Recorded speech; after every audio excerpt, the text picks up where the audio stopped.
and thank you so much for joining me for Daily Spark TV. I am Dr. Angela Chester, and today we are talking about money and mindset. My guest is Joseph Brisben, and I think those two things are going to really tickle your fancy. Who doesn't want to talk about money, and who doesn't want to have the perfect mindset? Well, let me tell you a little bit more about Joe.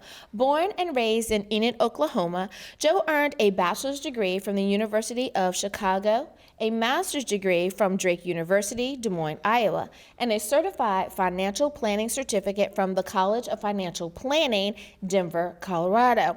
He has worked as a financial advisor and a reporter and copywriter for the Chicago Tribune. Now retired, he has become a full-time writer and musician. His 3 published novels are Marvin's Garden, Skip Day, and Sweet Lorraine. Money and mindset. I have a correction to make. I'm not retired. I'm self-employed. I get gigs and I write books. I love it. Well, welcome to the show. Thank you so much for being here with me today. Now, I love that you have done so many different things. So if you will, I want to ask you, what made you decide to go to the Chicago Tribune? Well, I had gone to the University of Chicago, and when I got out, the placement office at the University of Chicago kept sending me around to insurance offices and J.C. Penney's, and I really wasn't interested in it. I lived down the hall from a young man whose father was the day city editor of the Chicago Daily News. So I went to him. He sent me to the City News Bureau of Chicago, which was a wire service that covered Cook County. And that's where I got started, and 14 months later, the Chicago Tribune decided to hire me. I love it. Just being in the right place at the right time. Financial world, is that something that you always wanted to be in the finance industry? No. Okay. Okay. My father disowned my brother, and my father, I was going to have to take care of him as he got older, and he was investing in the stock market. And so I went to him and I said, I think I need to learn how to handle investments. And he said, how do you do it? And he said, buy low, sell high. Absolutely. Yeah. So then I got some books and I started reading them, and that was more interesting than what I was doing for the University of Iowa. So I changed, that was my midlife crisis, and I changed professions. You said that was your midlife crisis? Yeah. Can you tell us a little bit more about that? I think there's someone going, uh-oh, that might be me. What does yours look like? Well, at the time, I changed professions. I was 43, and well, thanks to my father, we'd been using Uniform Transfer to Minor Act accounts to build up money so that to send my kids to college. And it was getting up there. But I had to invest that money, and that, like I say, that was more interesting than what I was doing for the University of Iowa. So. Now, finances, that tends to be something that is almost kind of taboo in many relationships. You don't talk about money, but it seems to perhaps even work against some couples. So you're now engaged, but you still haven't had that money conversation. What are some easy ways to ask or to talk about that? Well, the couple should start talking about money, as soon as they discover that you're the one and they're really interested in each other. Then they have to realize that investing turns on 2 poles. One is greed, and the second is fear, because you don't want to lose any money.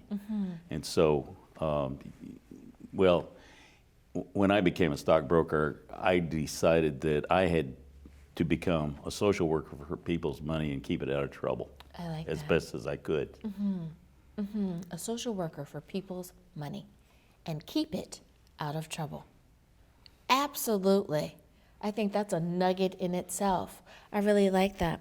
Now, for some people, looking back, and their relationships have kind of gone south a little bit. We know that money, sex, and communication are kind of the top 3 when your relationships kind of start to tank a little bit.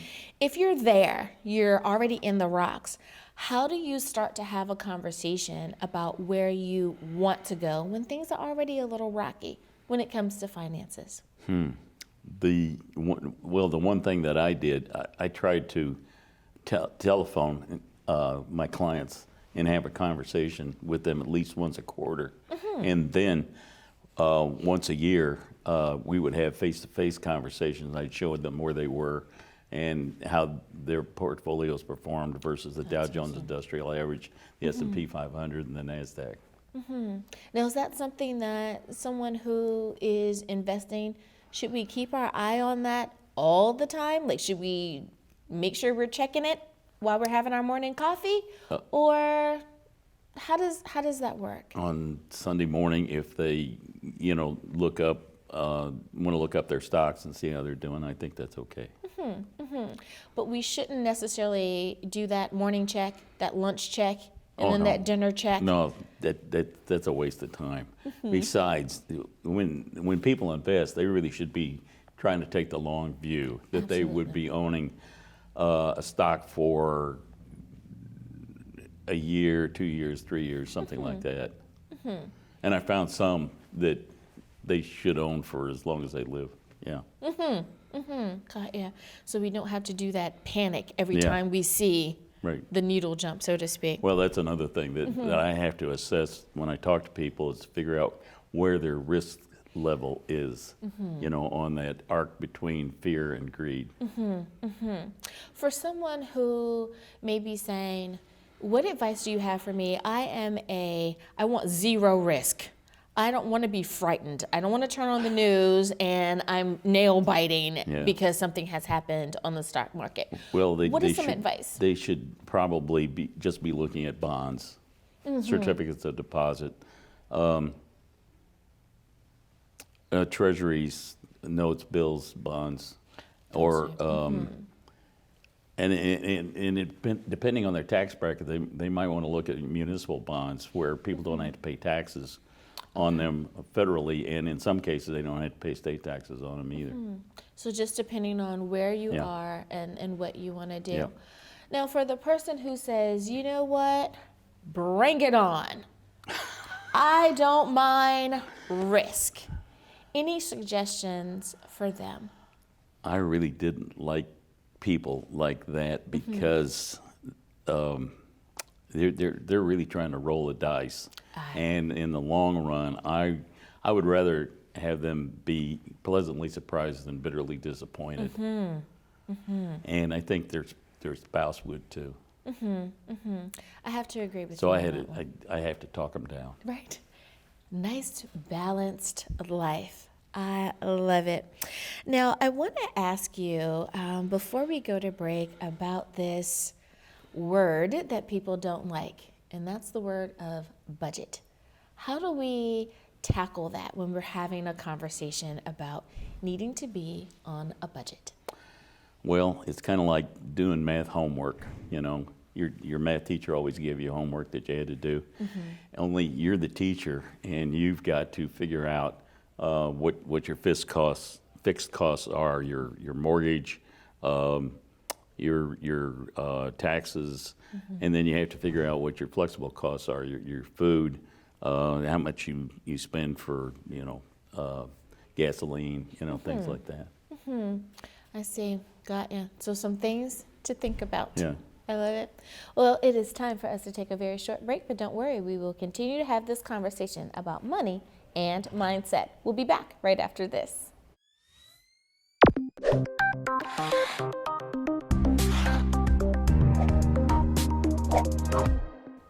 Welcome back to Daily Spark TV. I am Dr. Angela Chester. My guest today is Joseph Brisben, and we are talking about money and mindset. Now, Joe, one of the things that I think most people are aware of is that you're going to go through these life phases and stages, right? So we have the birth of a child, we have maybe private school, college, wedding, all of these things. When we're talking about finances, or we're just getting in the mindset of preparing for those, is there anything that we need to do to prepare for those stages? Well, for one thing, especially if you're having a child, and you'd look at yourself, you're reasonably intelligent, and your spouse is reasonably intelligent. Start up a 529 plan and start putting money into it on a regular basis. And back when I started, those plans weren't available, so I did the Uniform Transfer to Minors Act accounts. And I, build them up and build them up and build them up. And I put all 4 of my kids through college. And as I gave them the checks for college, I said, after you graduate, when I get old, I want you to pick out a nice nursing home for me. I can see that, and I'm sure they laughed and said, "Of course, Dad, we've got you covered, of course." Now, for someone who is only perhaps they just found out about a 529 account, or for the person who has a question. Let's say they live in California, but they really like this 529 that's in New York. Is that something that you can do, or do you need to make sure that you stay within your state line? No, you can invest one in New York. In fact, for my grandchildren, when 529 plans got started, they were being born, and their 529 plans are all in Rhode Island.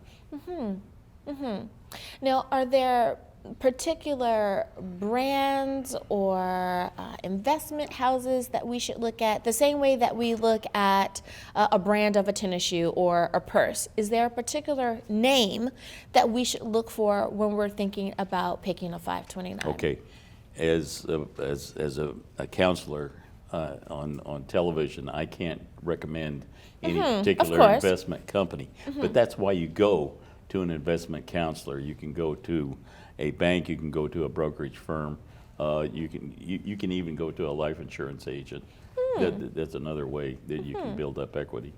So you don't have to just talk to your financial planner. No. You can talk to others. Okay, that's Yeah. awesome. That's awesome. And your Uncle Jack may want to tell you all about how to invest and take it with a grain of salt and go to a pro.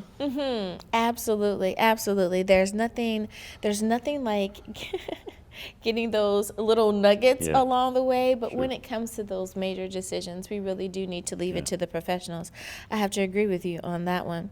Now, if someone is let's say just starting off, they're in their 20s and they're only making $30,000 a year. Do they still need to sit down and speak to a financial planner, or do we wait till we're making $200,000? No, Okay. no, they can start. You can find mutual funds. If you can set aside $10 a month, put it in a mutual fund or something like that, you can get that built up until you can get started. Now, for the person that says, well, there's this match program thing that they're talking about at work. Oh, yeah. Is that something that people should really seriously consider? Absolutely. Absolutely. Now, the problem with some of those plans is it goes into the stock of the company. Now, you don't want to get top heavy in one particular investment because you've got to spread the risk out, and those plans will allow you to do it.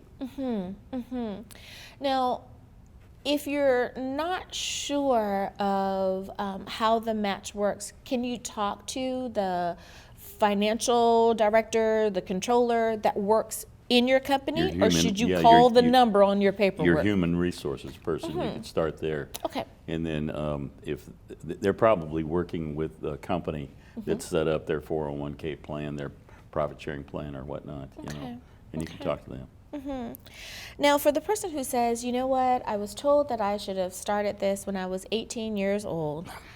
I didn't, and I am now 45.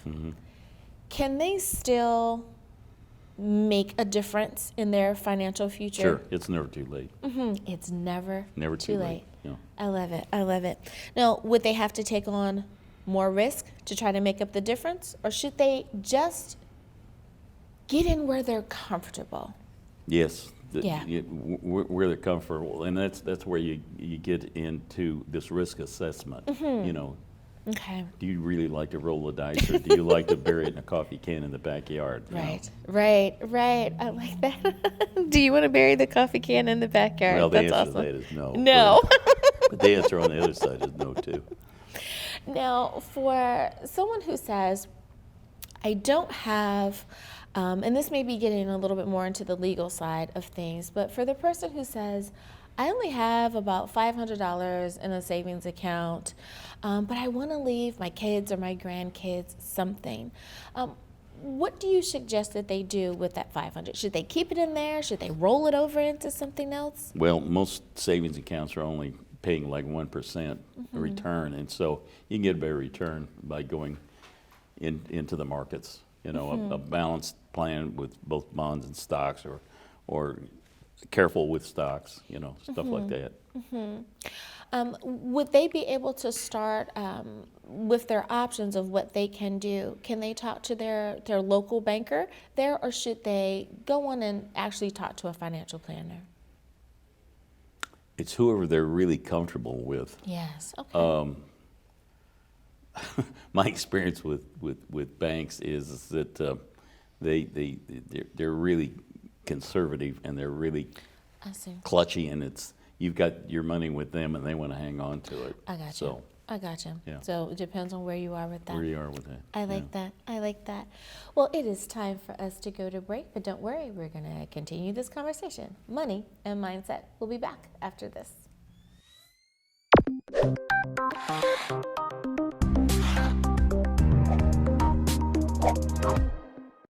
Hi, my name is Joseph Brisben, but just call me Joe. This is my latest novel, Sweet Lorraine. It's about a man from Chicago who's a stockbroker who goes back home for a high school reunion, and he falls in love all over again with a girl that he was in love with when he was in the third grade. This book is available on Amazon, Kindle, Outskirts Press, and this book also comes with a caveat. If you like to read when you go to bed at night, don't read this book, because it's a page turner, and you won't be able to put it down until you've finished it.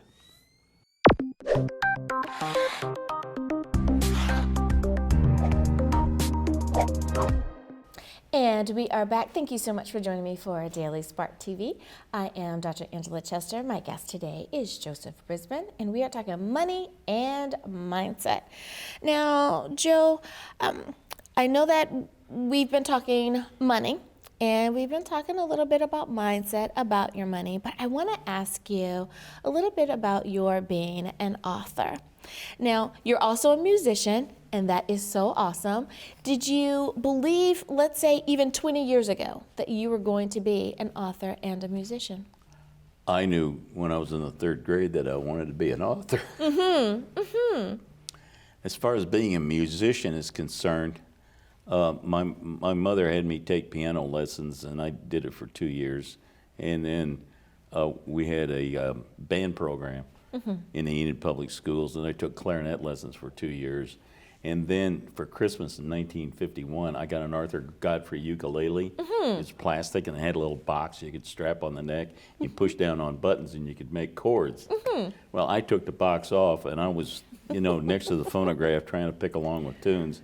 And my mother walked in, and she said, "Joe Brisben, you're going to learn at least one musical instrument before I die." So I took ukulele lessons for a while, and then my teacher, I was 11 years old at the time, and he said, your hands are getting to be big enough for a guitar. So Awesome. I decided I'd do it. I don't think people realize that you do need to have the hands for it to be able to have the proper grip on a guitar. Now, have you found that there's one that you prefer over the other as your life has done its ups and downs and twists and turns? You mean as far as guitars are concerned? As far as just music and writing is concerned, do you prefer one over the other? When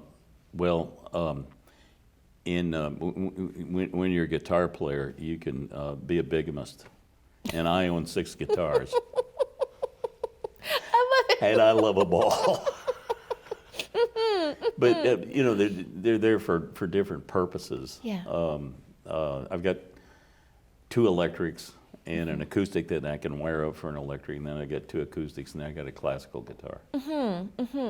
Now, do you have a favorite style? Like, do you prefer to play classical guitar as opposed to, it's you and your guitar and you're rocking out in the corner? No, I'm blues, jazz, and folk Blues mostly. and jazz. Yeah. Yep. How about a little bit of country? Yeah, that's okay. Okay. No, I respect country musicians. Some of those guys were really great. I just love how when you're playing guitar, how you're able to express yourself and really pull the audience in, especially when you have those moments where it's kind of a cabaret style and everyone's there to see you and they're going along on this musical journey with you. And I think that is really awesome. Have you found that as music has changed, has your experience with the audience changed any? No. Well, I can read audiences better than I used to. And if I find that they're responding to a certain type of music, I'll go explore that a little bit more. Yeah. Give them a little bit more of what they want in that moment. Now, when it comes to being an author, do you find that your process is somewhat alike in that there's a time that you spend just being creative? Or do you find that you write when it hits you? The answer to that question is yes. And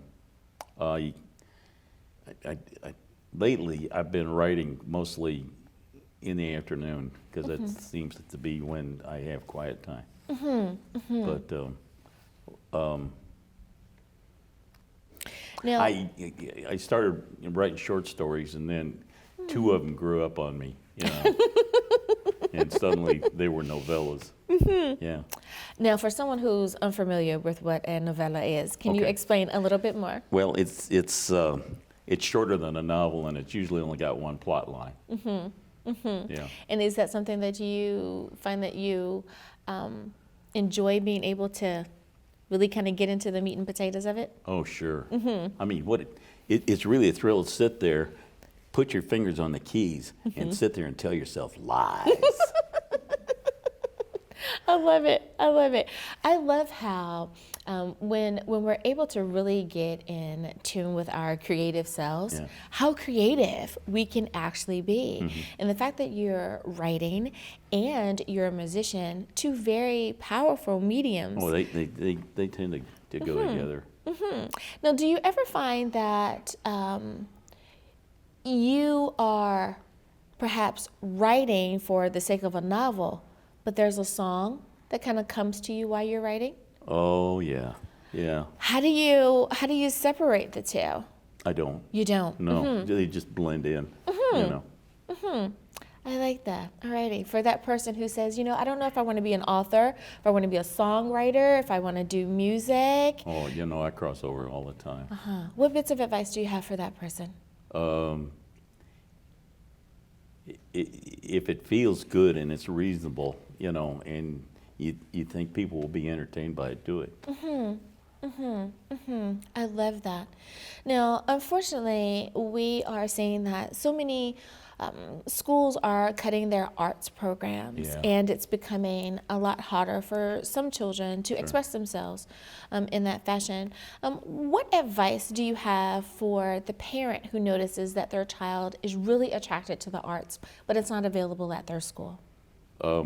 It will encourage them, ask them what instrument they're interested in, let them try it out, and maybe it'll fail with, like I did with the piano and the clarinet, but eventually something will stick. Just give them that freedom to kind of explore until they find the right one. Society reaps what it sows by canceling music out of the public schools because kids have to have music, and that's why we've got hip hop and rap and all that kind of stuff. And that's okay too. But we need to be able to express ourselves in all ways, in all forms. There's and a song in my heart. I love it. I love it. Well, Joseph Brisben, thank you so much for being on Daily Spark TV today. Okay. And thank you for tuning in as well. I hope that we have talked money, we've talked mindset, and that now you know how to make better choices. Until next time, everyone, I hope I've inspired you, hope I've empowered you, and I hope that I have enlightened you. Have a great day, everyone.